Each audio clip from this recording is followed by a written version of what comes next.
Aujourd'hui, je suis contente de partager avec vous l'interview d'Emmanuel Hérold. Donc Emmanuel travaille dans une école hors contrat, gérée par l'association Grandir Ensemble. Donc c'est rigolo parce que c'était le premier nom de mon blog. Donc c'est une école qui est dans le Gard, avec une classe de maternelle et une classe de primaire. Donc Emmanuel travaille avec les 6-12 ans. Et dans ce podcast, vous allez voir, il nous a vraiment décrit le contexte dans lequel il travaille. On a parlé des créations mathématiques, d'orthographe, des programmes, de l'inspection. Enfin voilà, on a abordé plein de sujets. Au fur et à mesure, voilà, je lui ai posé plein de questions et je trouve qu'il nous a vraiment bien décrit tout ce qu'ils mettent en place au quotidien. Il nous a partagé aussi une erreur qu'il avait faite au début. Donc voilà, vous allez voir.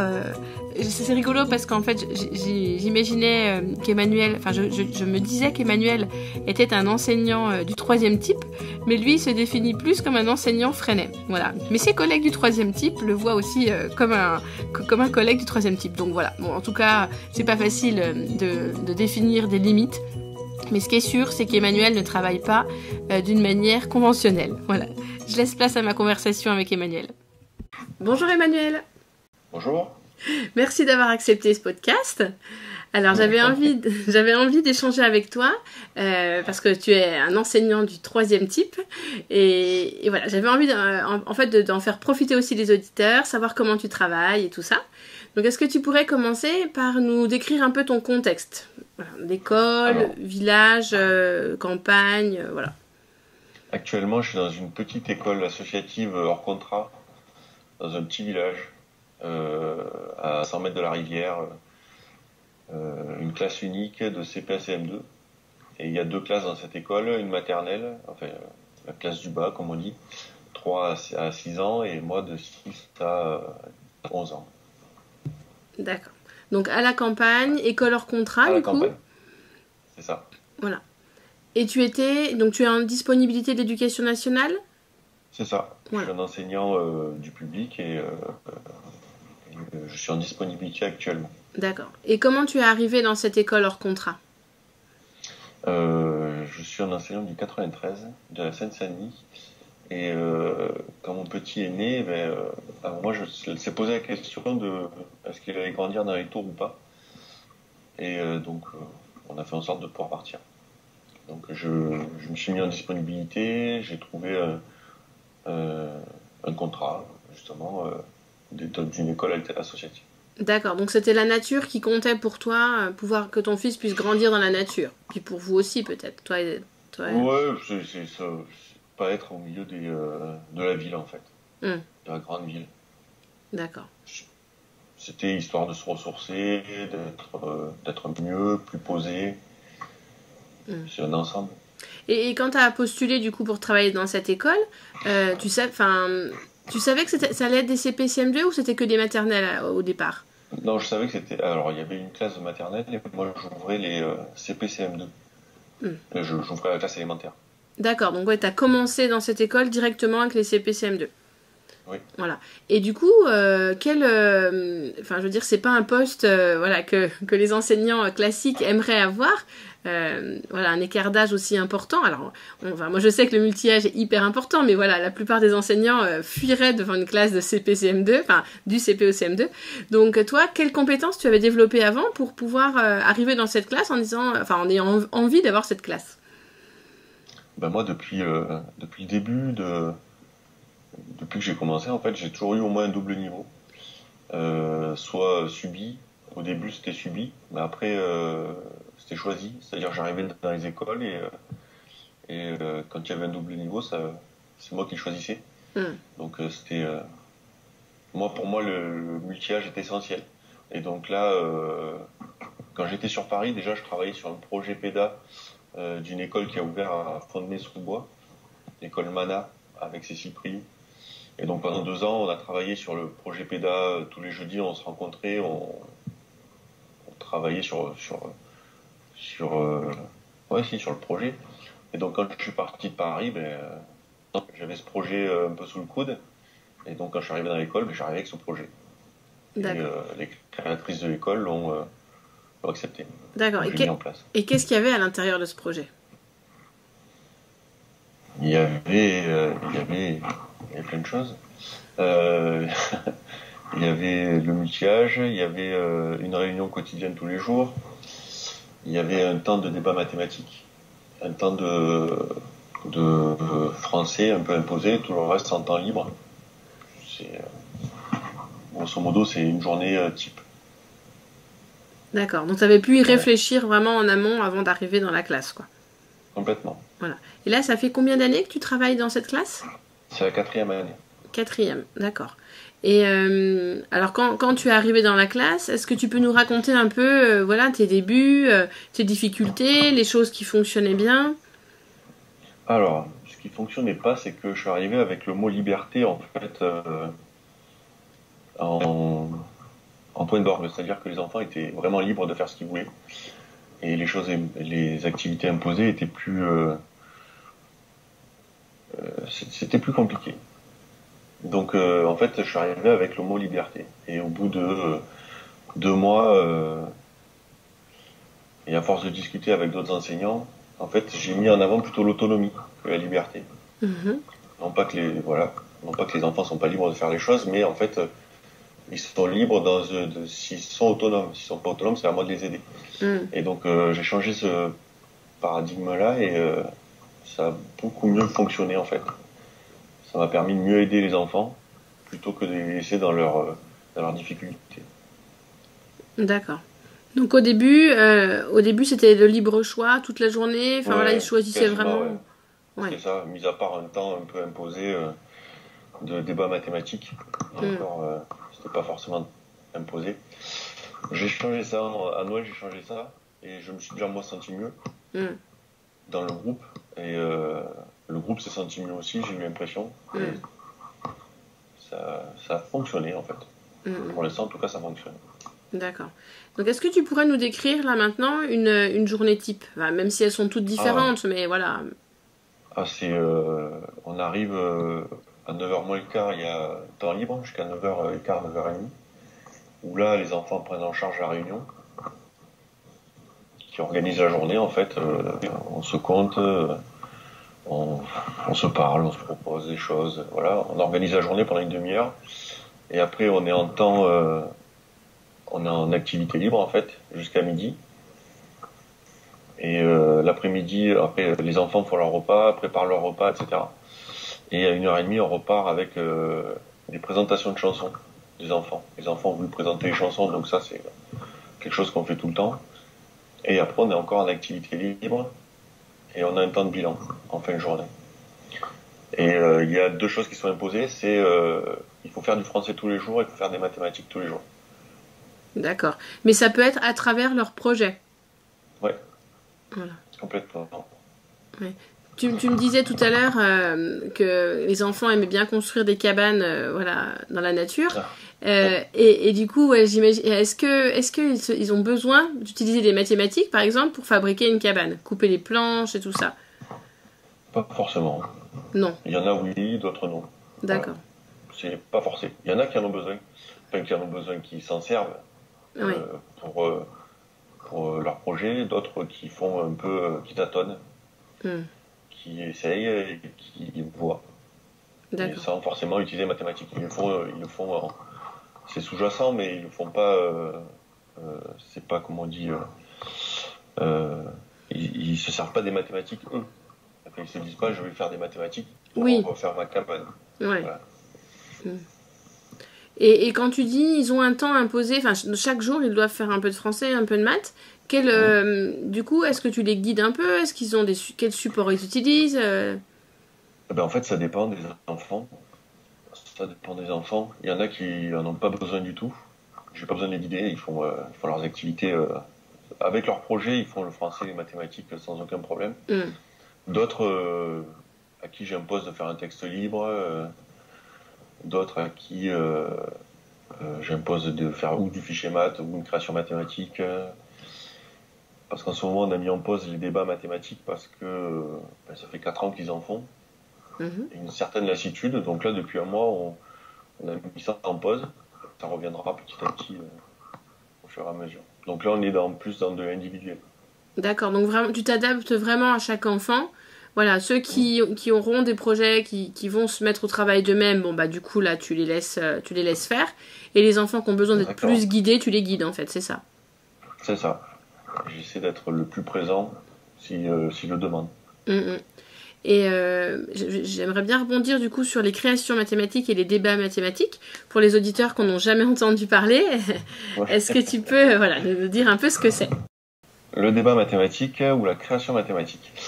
Le débat mathématique, c'est quelque chose qui a été inventé par Paul Le Bouec. Il a mis en place 2 ans, je crois, ou 3 ans dans sa classe.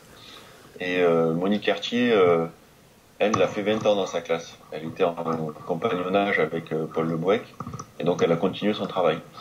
Et donc ça, le débat mathématique, moi j'ai travaillé avec Monique Cartier en fait, qui elle m'a fait un compagnonnage personnel. Et du coup j'ai pratiqué très longtemps, enfin j'ai toujours pratiqué les mathématiques. Maintenant les mathématiques c'est le débat mathématique pour moi. Et donc en fait on est en demi-groupe, et les enfants ont une consigne. Ils ont un petit morceau de papier, ils ont une consigne, c'est avec des chiffres, des lettres, des traits ou des points, faites quelque chose de mathématique. Et ils ont une minute pour faire quelque chose de mathématique. Et je prends 3 créations, je les écris au tableau, et avec les enfants, en fait, on parle de ces créations. Et à force de parler, on crée les notions. En fait, on est obligé d'expliquer pourquoi c'est un carré, on est obligé d'expliquer pourquoi ça fait 12 cm, pourquoi ça fait 4, en fait. Et à force de s'expliquer, en fait, l'enfant crée la notion et l'acquiert, tout simplement. Alors que la création mathématique, la recherche mathématique, on appelle ça comme ça avec Monique, la recherche mathématique, c'est l'enfant est sur sa feuille, il crée une création avec la même consigne, mais il est seul face à sa feuille. Et donc, il développe sa création avec l'aide de l'adulte, s'il a besoin, mais il développe sa création avec une aide plus serrée. Et donc, l'adulte a une plus grosse emprise, pour moi en tout cas, sur la création. Et après, il y a 1 fois par semaine, les enfants qui le veulent présentent leur création et ils expliquent ce qu'ils ont voulu faire. Et donc, c'est là que les notions se créent. D'accord. Et ça qui a. Voilà. Mais je vais te donner un exemple que j'ai vécu à la maison avec ma fille et tu vas me dire du coup si c'est une création mathématique ou pas. Donc ma fille de 8 ans, en fait, l'autre soir me dit « Maman, il y a combien d'heures dans une semaine ?» Et donc, déjà, j'avais pas la réponse comme ça du tac au tac. Et puis même, j'ai pensé à ne pas lui donner la réponse. Et je lui ai dit, si tu veux, tu peux chercher. Donc elle s'est installée avec une feuille, un crayon. Elle a commencé à dessiner les 7 colonnes en écrivant lundi, mardi, chaque jour de la semaine. Et puis elle a commencé à écrire dans chaque colonne 24, plus 24, plus 24, plus 24. Elle n'a pas eu l'idée de faire une multiplication, mais j'ai rien dit. Elle a fait son addition, qui a pris un peu de temps. Et au final, elle a trouvé, je ne me rappelle plus le résultat, mais elle a trouvé le nombre d'heures dans une semaine. Et est-ce que ça, pour toi, c'est une recherche mathématique? Pour moi, c'est une recherche, oui. Ouais. L'enfant est dans une problématique qui développe, et après, peut-être qu'elle va encore aller plus loin, se dire, tiens, dans 1 mois, combien il y a, et petit à petit, peut-être que toi, tu vas lui dire, si tu sais dans 1 mois, peut-être que sur l'année, tu sais combien il y a d'heures. Voilà. Alors qu'un débat, c'est vraiment, finalement, la création mathématique de l'enfant, finalement, est anecdotique. Elle présente un intérêt pour l'enfant qui l'a créé, mais pas plus. Et en fait, c'est la discussion qui est intéressante. D'accord. Et c'est c'est le conflit socio-cognitif, justement, qui se crée là, qui permet de mieux cerner les situations et les notions. Enfin, pour moi. Enfin, c'est pas mieux cerner, c'est différent. C'est une manière différente. Et j'imagine que tu as plein d'exemples en tête, mais est-ce que tu pourrais nous en donner un de ce qu'un enfant dessine sur sa feuille en 1 minute? Parce que ça me paraît court, 1 minute. Ah ouais, non, c'est très court. Et en fait, justement, il vaut mieux que ce soit court, parce qu'après, c'est des dessins, en fait, ils font plus que plus que des maths. Et après, c'est plus compliqué, justement, de trouver quelque chose de mathématique, même s'il y a des mathématiques, pour moi, dans tous les dessins. Ça peut être un carré, ça peut être des nombres à la suite, ça peut être que des lettres ou un tableau, en fait ça peut être un trait, ça peut être un grabouillis. Qu'est-ce qu'il y a de mathématique dans un gribouillis, quoi? Ça peut être... c'est quoi la dernière qui était un peu drôle? C'était un robot avec que des carrés. L'enfant, en 1 minute, avait créé un robot qu'en carré. D'accord. Voilà. Alors, c'était rapide. Il avait fait... En fait, on s'est rendu compte que du coup, c'était des rectangles. Du coup, ça a permis de faire les différentes notions entre rectangle, carré. On a mesuré les longueurs, on a fait le périmètre, on a calculé l'air. Voilà. Ouais, donc c'est vraiment partir de leurs écrits, pas de leurs écrits du coup, mais de leurs travaux. Ouais, de leur expression. De leur expression, voilà. Et puis après, pour construire des notions derrière. Oui. Ok. Tout à fait. D'accord. Et donc là, tu nous as parlé un peu des mathématiques. Est-ce que tu pourrais nous parler un peu de l'orthographe? Voilà. Comment tu t'y prends? Enfin, qu'est-ce que tu fais? Qu'est-ce que tu mets en place dans ta classe pour que les enfants progressent en orthographe? Moi, j'utilise le texte libre, où les enfants, en fait, ils écrivent leur texte et ils mettent dans une boîte de correction. Alors, ils écrivent vraiment ce qu'ils veulent, ce qu'ils souhaitent. Et ils mettent dans une boîte de correction et dans l'après-midi, j'ai un temps où je corrige les textes au fur et à mesure. Et en fait, on se met en duo pour corriger. Donc moi, je corrige le texte et je leur explique à chaque fois. Enfin, soit c'est... En fait, pour expliquer, je sais où il en est l'enfant. C'est-à-dire que s'il y a un enfant, je connais cette difficulté, enfin, à force d'être toute la journée avec eux, je connais leur difficulté. Et si je sais que leur difficulté, c'est le S, le pluriel, je vais appuyer la correction sur les pluriels. Et le reste, je dirais juste, là, c'est une majuscule, un nom propre, et puis je corrigerai, etc. Et après, l'enfant doit recopier son texte. Ok. Voilà. Et donc, en fait, selon l'avancée des enfants, je sais où ils en sont, et je sais sur quoi on doit travailler en priorité. Et texte libre, ça veut dire qu'ils écrivent ce qu'ils ont envie d'écrire. Il n'y a pas de contraintes données à l'avance, quoi. Non, j'ai pas de contraintes du tout. Et en fait, on pourrait croire que ça va être vite redondant, que ça va tourner. En fait, c'est ultra riche. C'est très très riche. Ouais. Il y a des documentaires, il y a des exposés, il y a des histoires. Là, j'ai une élève qui écrit un livre, en fait. Un recueil d'histoires. Donc voilà, on a ça, on a des blagues, des problèmes mathématiques, enfin. Oui. C'est très très riche. Ouais, tu veux dire qu'il y a limite plus de richesse que quand on leur impose vraiment une contrainte au départ. Ah, ils ont plus d'idées que moi. Ouais. Donc si je leur avais imposé mes idées, ils seraient restés sur des choses scolaires un peu. Ouais, plus scolaires, oui. Ouais. D'accord. Donc c'est par le texte libre qu'ils vont progresser en orthographe et puis même tout ce qui est grammaire, conjugaison, j'imagine, tout le français, quoi. Complètement. C'est ça. Et oui, je vois, on voit vraiment quasi tout le français. Moi, après, je donne pas les notions grammaticales. Quand on fait la correction, on dit, là, il y en a plusieurs, on met un S. Quand tu voulais dire les combien de chiens, il y en avait plusieurs, donc on met un S. Très bien. Et en fait, les notions grammaticales, quand je dirais, ça, c'est le pluriel, je dirais en CM1 ou en CM2. Avant, j'en parle pas. D'accord. Les notions, en fait, ils jouent avec tout le temps, et à un moment, je leur dis, ça, maintenant tu le sais, ça s'appelle un pluriel. Maintenant, quand je te dirai les pluriels, c'est ça. Et en général, ça marche. D'accord, ouais, donc mettre un mot sur ce qu'ils ont appris, ça vient plus tard. Totalement. Ok. C'est-à-dire que d'abord, ils jouent avec, ils jouent avec. Ils jouent avec la langue française, et après, plus tard, les notions. Quand je sais qu'ils iront en 6e.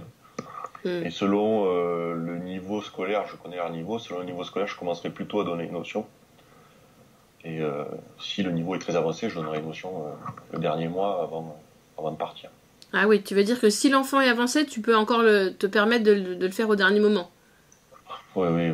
J'ai eu un enfant il y a 2 ans, j'avais même pas besoin de lui dire. Ouais. Ils savaient tout avant de partir. Ah ouais. C'est impressionnant. Moi, personne. Ouais, c'est impressionnant, oui. Enfin, de voir ça, oui, c'est impressionnant. Donc pour toi, c'est le fait de les avoir laissés jouer avec la langue française qui leur a permis vraiment de mieux comprendre les règles de la langue? Oui, tout à fait. Et puis après, on fait aussi beaucoup de... Parce que tous les jours, les enfants, ils n'ont pas des idées pour écrire. Mhm. Et si on n'a pas d'idée, en fait, on peut ne pas avoir d'idée, c'est pas grave. En fait, je réunis les enfants à un temps de français l'après-midi avec moi et je leur demande mais qu'est-ce qu'on fait? Là, vous n'avez pas eu d'idée. Est-ce que maintenant vous avez une idée ou pas? Ou est-ce qu'on fait un texte collectif? Ou est-ce qu'on fait un jeu ensemble? Et selon l'envie du groupe qui se crée à ce moment-là, mais on peut soit jouer avec la langue, soit écrire un texte, soit ils ont des idées individuelles et hop, finalement, ils peuvent écrire leur texte. Et donc, il y a ça aussi qui fait... En fait, je pense que c'est le fait de ne pas être imposé dans l'écrit, dans le français. Oui. Que ça soit pas une contrainte. Oui, une contrainte. Enfin, pas une contrainte forte. Parce que Oui. c'est une contrainte quand même, je les oblige un peu. Mais c'est pas une contrainte forte. Oui. Et puis s'ils ont envie de raconter leurs dernières vacances ou l'expérience d'électricité qu'ils viennent de faire, bah voilà, ils peuvent, quoi. Exactement. Ouais. Et est-ce que tu penses aussi, là je suis en train de me dire que c'est par rapport au statut de l'erreur, le fait que tu ne soulignes pas en rouge toutes les erreurs dans leur texte, c'est peut-être ça aussi qui leur permet de progresser. Après, je sais pas si c'est ça parce que si je souligne les erreurs, en fait, je barre le mot. Ouais. C'est-à-dire que c'est un contrat entre nous. Je barre le mot, je le réécris dessous et il faudra recopier le texte entièrement. Donc, s'il y a beaucoup de fautes dans le texte, avec beaucoup d'erreurs, il y aura beaucoup d'erreurs de surligner, mais c'est pas, je lui dis pas, va chercher ces 43 erreurs. Je sais que là, il est dans les pluriels, il n'aura que les pluriels à trouver, en fait. Et il les trouvera avec moi. Oui, donc en fait, en tant que tuteur. Tu leur permets de recopier le texte d'une manière pour que le texte au final soit bien orthographié, pour que voilà qu'ils puissent progresser, mais tu vas pas sanctionner cette erreur par une note ou par des commentaires négatifs. Donc voilà, du coup, ils savent qu'ils ont droit à l'erreur. Peut-être, oui. J'avais pas pensé à ça. Oui. Enfin, je sais pas. Mais oui. Donc le fait que l'enthousiasme, tu sais, on dit tout le temps que l'enthousiasme c'est l'engrais du cerveau, donc ils peuvent, voilà, s'ils ont envie de s'enthousiasmer, d'écrire, ils choisissent quand même le sujet, enfin voilà, ce qu'ils vont écrire, et en plus tu les accompagnes pour qu'ils progressent, mais d'une manière naturelle, sans sanctionner l'erreur. Donc en fait voilà, je pense que c'est un peu les ingrédients pour qu'ils progressent. J'espère. Bah en tout cas tu vois au fur et à mesure du CP au CM2, tu vois leur progression, tu vois à la fin, oui. Voilà. Est-ce qu'à la fin, en CM2, ils écrivent un texte de manière correcte, à peu près? Ben oui, après, il y a toujours des enfants qui font des erreurs, mais oui, je vois des progressions. Et je vois surtout des progressions, en fait, dans les longueurs de texte et dans les expressions personnelles. Il y en aura toujours qui feront des fautes. Enfin, même dans l'école publique, en CM2, il y a toujours des enfants qui font des fautes. C'est comme ça. Mais je les vois progresser et j'essaie de les faire... arriver le plus loin possible. Donc ils essayent de faire le moins de fautes possible. Ouais. Et ils en font toujours. Oui. Et du coup, je voudrais rebondir sur le multi-âge parce que tu suis les enfants du CP au CM2. Donc, est-ce que pour toi, le fait de les connaître aussi bien, c'est un avantage? Enfin, à quel point c'est un avantage pour les aider à progresser? En fait, ils voient les grands, les plus jeunes voient les plus grands qui écrivent beaucoup, qui se font plaisir en écrivant ou en lisant. Et donc, du coup, ça donne envie aux plus jeunes. Et les plus âgés, c'est marrant parce qu'ils profitent de la fraîcheur des plus jeunes. C'est-à-dire qu'il y a beaucoup d'exposés, en fait, de pagettes, on dit dans la classe, de pagettes qui sont faites, par exemple, avec un plus grand et un plus jeune. D'accord. Alors, le plus jeune, en ce moment, par exemple, il y a 2 enfants qui font une pagette sur l'Égypte ancienne. Et le plus petit regarde le plus grand écrire. Et en fait, le plus jeune, donc il regarde, il observe, et il dit, oui, moi j'apprends en observant, très bien. Et le plus grand, en fait, il écoute les commentaires que fait le plus jeune, comme ça, il fait, ah ouais, ça et ça. Et donc du coup, en fait, il rajoute les commentaires dans le texte. C'est rigolo. Ouais. Et donc, tout le monde profite de ce multi-âge. Ouais. Ça. Des idées que n'aurait pas eu le plus grand, c'est le plus petit qui donne. Et en fait, c'est une vraie richesse. Ouais, donc la coopération aussi, là, tu viens de là-bas.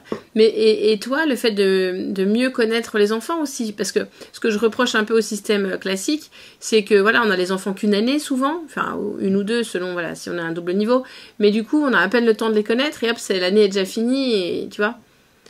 Ah oui, oui. Moi, je sais que les enfants, je les connais par cœur. Et eux aussi me connaissent par cœur d'ailleurs. Ils se permettent, ils savent sur quoi on peut blaguer, sur quoi on peut pas blaguer. Ils testent beaucoup. C'est une vraie relation en fait. On est vraiment un groupe. J'essaie de pas me mettre au-dessus du groupe et de faire partie des enfants en fait, avec les mêmes droits, etc. Et c'est de belles relations qui se créent. Et comme tu es dans une école hors contrat, tu as peut-être moins la pression des programmes par rapport à un enseignant d'éducation nationale, ou est-ce que tu les as encore en tête, ou comment ça se passe? Alors moi, voilà, c'est pas les programmes, je les suis pas. Je fais en sorte que les enfants, je coche quand un enfant atteint le programme, ce qui est attendu du programme, mais je le suis pas. Oui. Mais non, la contrainte, c'est la même. Qu'on le veuille ou non, pardon, les parents, ils ont envie que leurs enfants réussissent. Et après, il y a la suite, c'est le collège public. En tout cas, c'est le collège, public ou privé. Et il y aura des attentes, quoi qu'il en soit. Donc là, tu veux dire que... Oui. Le programme, il est toujours là. Ouais. On me le rappelle régulièrement. Les parents et puis l'inspecteur, peut-être une fois par an? Non, l'inspecteur, non. Non. L'inspection, on a eu une inspection qui, a priori, s'est bien passée. On attend le rapport encore, mais on a eu une inspection il y a longtemps. Et non, c'est les parents qui ont des attentes. Et c'est normal. Mais même en école hors contrat, j'aurais même peut-être envie de dire, ils ont peut-être encore plus d'attentes ou plus d'exigences, non? Le fait de payer la scolarité, non? Non, c'est pas plus. C'est, voilà, ils ont des attentes pour leurs enfants et comme les parents ont des attentes dans le public, ils ont des attentes et ils veulent le meilleur pour leur enfant. C'est normal. D'accord. Et donc, du coup, les programmes, tu les as toujours en tête, quoi. Quand un enfant atteint... Voilà. Je les ai pas en tête. Non. L'objectif, c'est qu'ils aillent le plus loin possible. Moi, personnellement, je me suis libéré des contrats, j'allais dire, des programmes. J'en suis vraiment libre. Mais je sais que les parents ont cette attente et mon travail, c'est aussi faire en sorte que les parents soient bien, autant que les enfants, enfin que toute la communauté soit bien, le mieux possible en tout cas. Et donc, je sais que je pointe régulièrement pour savoir où ils en sont. Mais c'est pas pour dire, bah, tiens, ça tu le sais pas, on va le faire. Non. Moi, je laisse libre les enfants de se développer à leur rythme. Donc, tu les prends là où ils en sont pour les emmener le plus loin possible. Exactement. Ouais. D'accord. Et du coup, si un enfant a un projet, tu vas permettre à l'enfant d'aller au bout de son projet. C'est ça. Sans me dire, oh bah non, il est trop jeune, voilà, ça, c'est... Non. Complètement. Et il aura le droit de l'arrêter en plein milieu et de le reprendre dans 6 mois s'il veut, ou dans 2 ans. Voilà. Ou ça peut être un projet juste faramineux. Là, par exemple, en fin juin, l'année dernière, il y a des enfants qui ont proposé de faire une classe de neige. Ils ont commencé à réfléchir à ça. Et bon, j'ai laissé passer l'été pour voir où ils en étaient. Et en fait, en rentrant, le premier jour de la rentrée, ils ont dit, bon, ben, on part quand en classe de neige? Et donc, ils ont organisé leur classe de neige. Ça aboutit là. Donc, c'est un projet de 8 mois qui aboutit là. Ah oui, et donc c'est eux qui ont tout organisé, Oui, ce qu'ils pouvaient organiser, ils l'ont organisé. Ouais. Oui, donc là, ils ont appris plein de choses, quoi, même au niveau... Oui, beaucoup. Ouais. Beaucoup. Bah, tu vois, ça, c'est un point commun avec la pédagogie Montessori. Les 6-12, voilà, s'ils ont envie de faire une sortie... alors, j'avais en tête une sortie plus courte, mais bon. S'ils ont envie de faire une sortie, ils l'organisent de A à Z. En prenant contact avec le responsable du centre, tout dépend de ce qu'ils veulent faire, mais tu vois, en prenant vraiment contact avec les personnes, en cherchant le chemin, tu vois, vraiment tout, de A à Z. Ouais. Voilà, on a un point commun. Voilà, c'est ça. Et la sortie a eu lieu ou pas encore? Pas encore, dans 3 semaines. D'accord. Donc un bel aboutissement d'un grand projet, quoi. Oui. D'accord. C'est pas encore fini, il y a encore des choses à régler, mais bon là... Oui. Yeah. D'accord. Et ce qui est bien, c'est que en fait, les enfants, avec leur enthousiasme et tout ça, ils ont réussi à motiver les parents pour le budget, pour gagner de l'argent, enfin en tout cas le maximum qu'on pouvait gagner.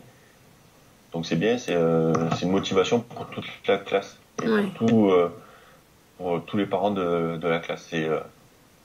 C'est beau à voir. Ouais. Donc tu veux dire qu'ils ont trouvé des moyens pour gagner un petit peu d'argent pour le voyage. C'est ça. D'accord. Et donc quelles ont été quelles solutions ils ont proposées? Là c'est vendre des crêpes. Donc là avec les parents on a beaucoup de crêpes. Et on va faire un marché bientôt dans une ville à côté. Ils ont produit des choses pour vendre pour ce marché. C'est déjà pas mal. Oui, bah oui, c'est sûr. C'est sûr. Donc des projets, voilà, vraiment dans la vraie vie, quoi. On a envie de faire un voyage. Bon, bah il nous faut un peu d'argent pour financer le voyage. Comment on peut faire pour en gagner? Donc. C'est ça. Et du coup, ils ont fait des maths. Ils en ont fait, tout à fait. Et il y a 2 ans, ils voulaient camper, donc en fait, ils avaient organisé un camping où on avait marché pendant 2 heures pour aller jusqu'au camping, en partant de l'école, ça aussi. Et en fait, c'était un projet qui s'est fait en 15 jours. Les enfants, lundi, ils avaient envie de faire ça. On a trouvé un créneau 15 jours après. Ça s'est organisé, quoi. Voilà. Bon, ça, ouais, c'est chouette quand les enfants peuvent réaliser leurs projets. Enfin, quand l'adulte permet ça, je trouve que c'est chouette. Ah bah oui. Et puis là, ils sont très heureux, très motivés pour faire plein de choses. Ouais. Et... Donc là, le programme, on n'a pas besoin. Oui, en fait, voilà, ils vont acquérir plein de compétences qui sont dans le programme, mais tu sais pas dans quel ordre, ni quand, ni comment, mais ils vont les acquérir, quoi. Oui. Voilà. J'ai peu de doute sur ça. C'est ça. Et tout à l'heure, je te montrais le petit micro avec lequel je fais le podcast, et tu disais, oh, c'est un petit micro comme ça qu'il faudrait que j'achète. Donc du coup, ça peut t'arriver, toi, quand tu as dit ça, c'est parce que t'as envie, toi, qu'ils puissent utiliser un micro dans ce style, ou parce que les enfants t'en ont parlé et tu te dis, bah tiens, ça pourrait les aider, ils en ont besoin. Est-ce que c'est toi qui va amener ça, ou c'est eux qui en ont parlé? Ben en fait, là, par exemple, je te parle avec un micro que j'ai pris à la classe. C'était des enfants, il y a 2 ans, qui voulaient faire des conférences vidéo à la YouTube, en fait. Ouais. Sur le thème des minerais. Et donc en fait ils avaient besoin d'un micro, donc ils ont argumenté à la classe pour qu'on puisse acheter avec notre caisse. Et donc là je parle avec un micro pas de gamme. Et en fait en voyant ton micro je me dis j'aurais dû acheter ça, ils auraient dû acheter ça, ça aurait été plus pratique. D'accord, donc ouais c'était vraiment, ils en avaient besoin pour réaliser leur projet. Et voilà, donc là vous vous étiez mis tous d'accord pour savoir si vous dépensiez l'argent de la classe pour ça. Exactement. Okay. Après maintenant on s'en sert pour faire des films, ils font beaucoup de films d'animation, donc ils s'en servent pour faire les sons, tout ça, mais à la base c'était pour faire des capsules vidéo. D'accord. Ça avec capsules. Oui. Et au niveau, justement, tu me tends une perche là sur les écrans et tout ce qui est nouvelle technologie. Quelle place ça prend dans une journée de classe? Ça en prend peu. Sur les ordinateurs que j'ai, il était une fois la vie et les C'est pas sorcier qui sont installés. Où j'ai compris, un logiciel libre d'apprentissage en fait, de 3 à 11 ans, et des traitements de texte. Et donc, en fait, les ordinateurs servent soit à faire des recherches, soit à écrire les textes, soit à se renseigner avec les C'est pas sorciers, etc. Et donc, ça prend place, en fait. Parce qu'en fait, si on est en train de jouer à J'ai compris, je sais pas, moi, on calcule avec de la monnaie sur J'ai compris, si un enfant a un texte à écrire, il est prioritaire. Donc, en fait, ça prend le temps d'écriture.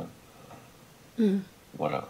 Et ça, c'est une règle. Ça prend un peu de place. C'est une règle que toi, tu as mise en place ou C'est les premiers enfants, la première classe que j'avais qui ont mis en place cette règle et qui n'a pas été remise en question. D'accord. Pendant la réunion quotidienne, justement, ça sert à ça? Si par exemple un enfant me dit, moi je suis plus d'accord avec cette règle, est-ce qu'on peut en parler? C'est comme ça que ça fonctionne? Exactement. Tout à fait.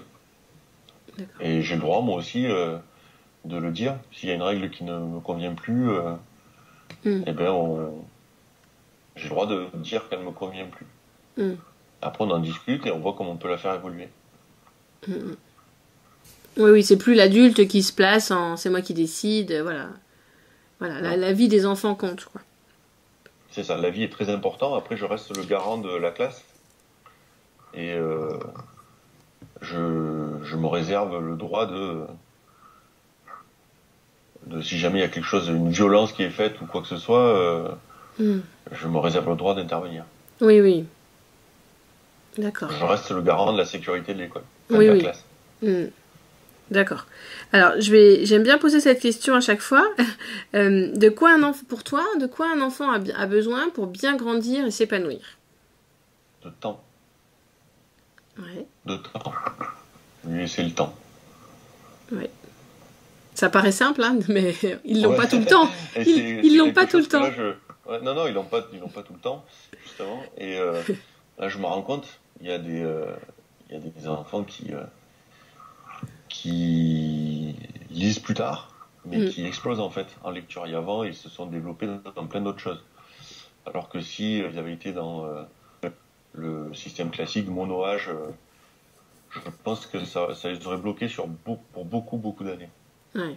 Et là, le fait qu'ils aient le temps, c'est un grand luxe. Et tu as un enfant en tête, là, quand tu dis ça J'en ai plusieurs. Ouais. Oui. Et qui ont lu à quel âge, du coup? J'en ai un qui a lu... là, il y en a une qui lit vraiment couramment, là, depuis 3 mois. Elle est en CE2. D'accord. Mais tu veux dire que quand elle a commencé à lire, par contre, c'était le bon moment pour elle, donc elle n'a pas eu de difficulté. Ça s'est juste fait plus tard, quoi.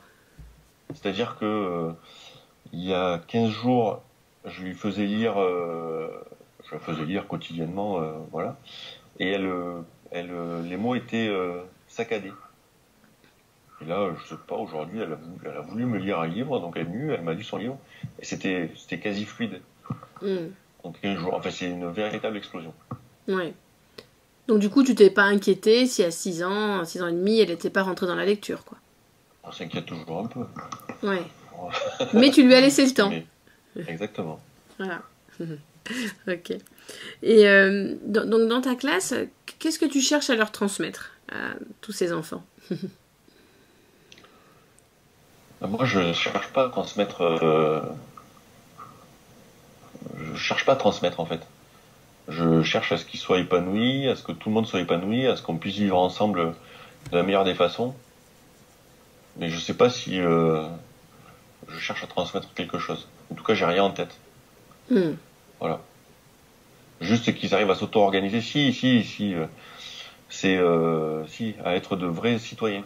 Oui. Responsables de leur vie, responsables de leurs actes. S'ils veulent faire quelque chose, ils se lancent pour le faire. Voilà, si je veux faire passer quelque chose, c'est ça. Donc, c'est très politique.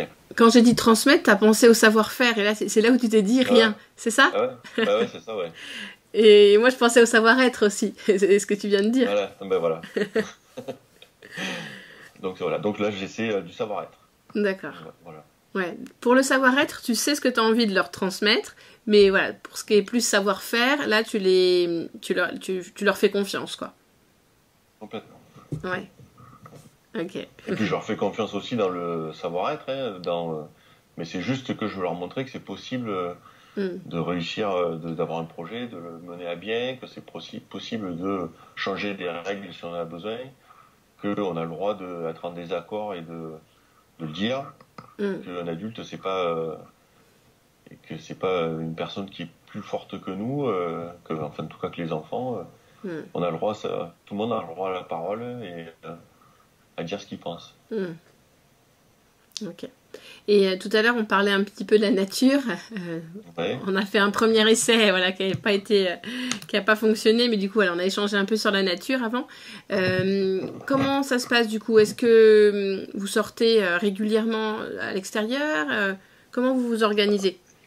Alors, pour l'instant, on a 2 pique-niques par semaine, le mardi et le vendredi. Et le jeudi après-midi, on sort, en fait. On va faire du sport, en fait, on appelle ça le sport, mais on va toujours au même endroit, c'est-à-dire qu'on descend la rivière 100 mètres plus bas. Et en fait, ils ont un espace délimité dans lequel ils font ce qu'ils veulent. Et un peu à la manière de Paul Le Poète, justement. C'est-à-dire que l'espace, ils se l'approprient. Et donc, je te disais que là, en ce moment, ils sont à fond dans les cabanes. Et donc, quand on va dans cet endroit, il y a 5-6 cabanes qui sont construites toutes un peu différentes, avec des manières différentes, des murs soit en bois, soit en pierre, des constructions. Et puis après, ils vont voir les cabanes des autres pour s'inspirer. Et c'est drôle comme elles se montent grâce à la coopération, à tout le monde, quoi. Et ceux qui ne veulent pas faire ça, ben, ils font autre chose. Ils montent aux arbres, ils font un ballon prisonnier, ils font des courses. Et donc là, dans cet espace, ils évoluent comme ils veulent. Et c'est drôle de voir quand on a commencé à faire ces sorties, l'espace il était restreint en fait. Je réalisais un espace et en fait ils sortaient pas de ces 200 mètres carrés quoi. Et petit à petit, ils ont agrandi le terrain, Et là maintenant, on a un espace gigantesque. Il y a des fois, ça fait un peu peur. Tu les as pas tous sous les yeux, c'est ça que tu veux dire? Si, je sais où ils sont tous. Il y a des fois, ils se mettent un peu derrière la colline, quoi. Ouais. Mais donc, tu as de la chance que l'école soit située vraiment en pleine nature. Oui. Ouais. Ok. Et donc voilà, j'enchaîne, c'est plus sur la nature, mais pour toi, quand on accompagne des enfants comme toi au quotidien, quelles sont les qualités principales que l'adulte doit développer? Les qualités principales, je sais pas, c'est de savoir qu'on ne sait pas en fait. Ouais. Je crois que j'ai commencé à... les débats mathématiques, par exemple, m'ont appris une chose dans mon métier, c'est que, dans ma vie d'ailleurs de tous les jours, c'est qu'avant j'avais des certitudes.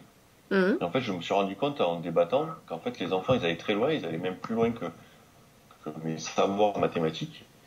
Et je me suis rendu compte que les enfants pouvaient en débattant en savoir plus que moi. Et donc j'étais obligé d'aller en fait chercher, quand ils disaient quelque chose et qu'on se heurtait...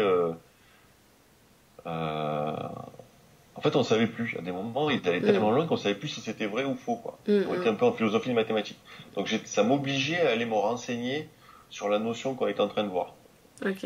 Et je me suis rendu compte que leur raisonnement était très